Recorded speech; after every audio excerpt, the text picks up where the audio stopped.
Ça fait comme si c'était 3 ans en arrière, quoi. Comme si on faisait un petit coup de couteau dans le cœur. Les personnes trans, on en marre qu'on leur parle de ce qu'ils ont entre les jambes. Oh, ça c'est vrai. Pas cliché du Pas tout. cliché. Pas cliché.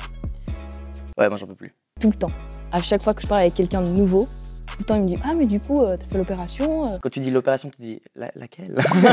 C'est pas ce que t'as entre tes jambes qui te définit en fait. Ça, c'est un truc que les gens parfois ont de la peine à comprendre. Il ne faut pas oublier que beaucoup de personnes trans ne passent pas par la case de la transition hormonale et que c'est important aussi de les considérer parce qu'elles sont aussi des personnes trans. Et les gens, ils ont besoin de mettre les personnes dans des cases. Donc quand tu vois une femme, ils se disent ah vulve, mec ils se disent ah pénis, et pour eux c'est pas possible que ce soit différent.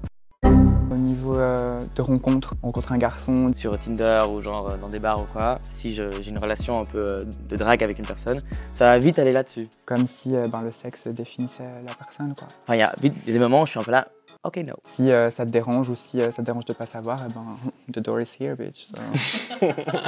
Être trans, c'est une phase. Ça c'est cliché. Cliché. Cliché de ouf. C'est un truc que j'ai beaucoup entendu, c'est un argument qui est énormément ressorti par les adultes. C'est clairement quelque chose que j'ai l'impression que des parents pourraient se dire pour se rassurer, comme pour l'homosexualité. Je viens d'une famille très religieuse. Du coup, c'est encore le cas pour eux, c'est qu'une phase encore et dans quelques années ça changera. Je trouve que la transidentité, elle est assez de plus en plus reconnue. Vu que c'est de plus en plus ouvert, c'est un bon côté parce que du coup il y a pas mal de personnes qui se reconnaissent dans les vidéos qu'ils peuvent voir, etc. Presque l'impression que ça peut être aussi négatif de se dire en fait c'est tellement maintenant ouvert qu'il y en a qui vont plus vite se tromper, qui vont prendre ça comme si c'était une solution qui est beaucoup plus simple alors que... Moi je connais personne qui a détransitionné dans mon entourage. J'ai étudié ce cas-là parce qu'il y a eu un cas d'une personne trans qui a détransitionné. Et en fait tous les médias ont utilisé cet exemple pour dire attention c'est dangereux, c'est la première chose. Même si on détransitionne, c'est pas grave. Si ça arrive, et alors? Les vieilles générations comprennent rien à la transidentité.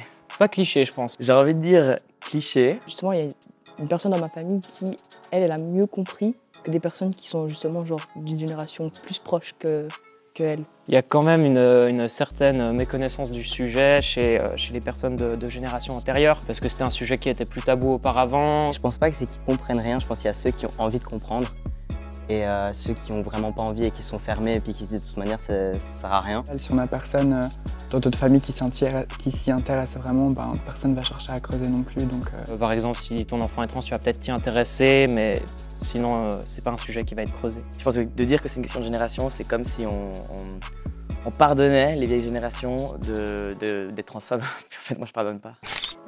Les personnes trans se clashent avec leur famille. Cliché. À moitié cliché. moi je vais dire cliché et pas cliché. Avec ma mère, ça va. Elle vit avec, elle me dit voilà, j'ai pas le choix, même ça va un peu mal. Et puis mon père, lui, il a coupé les ponts avec moi il y a 4 ans. Ça dépend. J'ai dû me battre un peu avec ma famille, mais globalement cliché.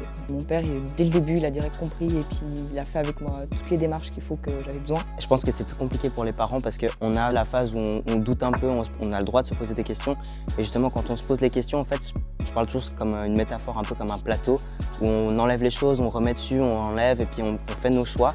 Puis au bout d'un moment, on arrive vers nos parents ou vers nos proches et puis on dit tiens, prends le plateau et maintenant tu portes ça. C'est un peu mon père qui m'empêchait, qui voulait me freiner et que je prenne vraiment le temps de réfléchir et tout ça dans un esprit de bienveillance, mais c'était quand même frustrant pour moi. On n'aborde pas ce sujet, c'est tabou. On se voit, on se dit ce qu'on a à se dire et puis on se quitte, quoi. J'ai la chance d'avoir une famille qui est encore présente, mais qui malheureusement ne m'accepte pas sous mon identité actuelle. Ils continuent de m'appeler par mon ancien prénom. Et ça a pu générer effectivement des clashs, mais aujourd'hui c'est quelque chose qui s'est calmé. Ça se calme avec le temps, je pense. Oui, ça peut être un drame et ça peut être sujet à rejet familial, mais moi j'ai eu la chance que ça a été plus quelque chose qui a soudé ma famille.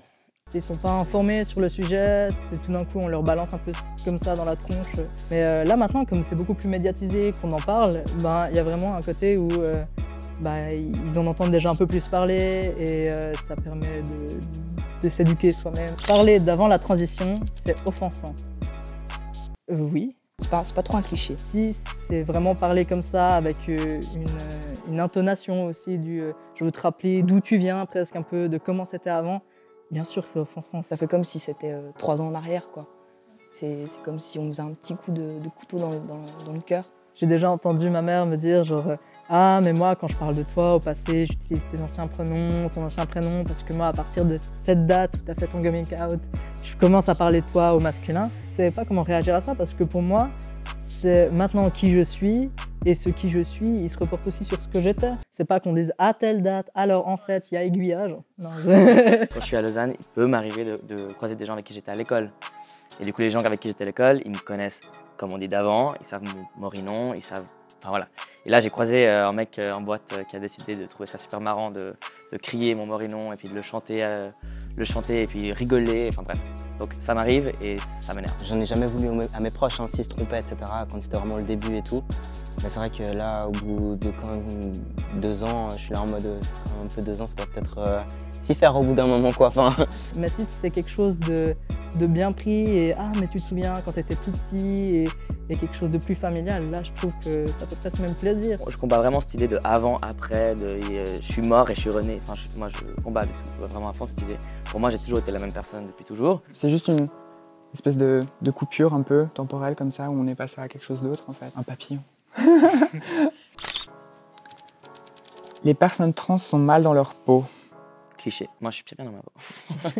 Ouais, moi je vais dire cliché et pas cliché en même temps. Bah, disons qu'à partir du moment où t'es pas assez féminine, on va te faire des remarques. En fait. Les stades de ma transition, quand c'était moins avancé, quand j'avais encore des traits un peu plus masculins, etc., je voyais que parfois certaines personnes dans la rue me regardaient. C'est quelque chose qui met très mal à l'aise. Ouais. Je sais pas si c'est vraiment un cliché parce que je sais qu'il y a des personnes trans qui n'ont pas besoin de faire de transition et puis qui s'acceptent comme ils sont. Effectivement, moi aussi j'ai eu des moments où j'étais méga mal. Mais j'ai pas eu du tout ce truc qu'on aime beaucoup dire dans les médias que t'as une enfance où t'es torturé, t'es mal, t'es triste. Juste faire une globalité de ils sont mal. Non, enfin c'est vraiment un gros cliché. C'est le dernier, c'est la communauté trans est soudée. C'est pas un cliché. C'est pas cliché ça. Pas cliché. Quand je rencontre une personne trans, je sens direct un peu en lien. Il y a quand même un groupe où on peut se créer justement des liens, où on peut se comprendre entre nous. Globalement, on est assez soudés.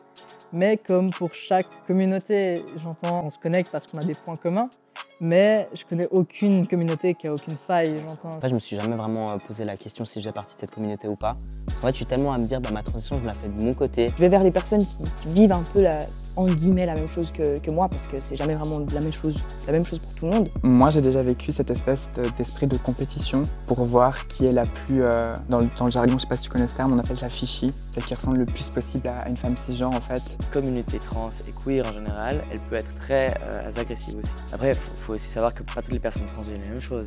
Chaque transition est différente et pour les femmes trans racisées, ça va pas forcément peut-être se passer pour la même chose pour une femme trans blanche. En même temps, il faut dealer avec sa transition. En même temps, il faut le dealer avec son partie culturelle. Il y a tellement de données aussi qui font qu'on est différents, mais il y a quand même ce truc trans qu'on partage que moi j'essaie de chérir le plus possible, quoi.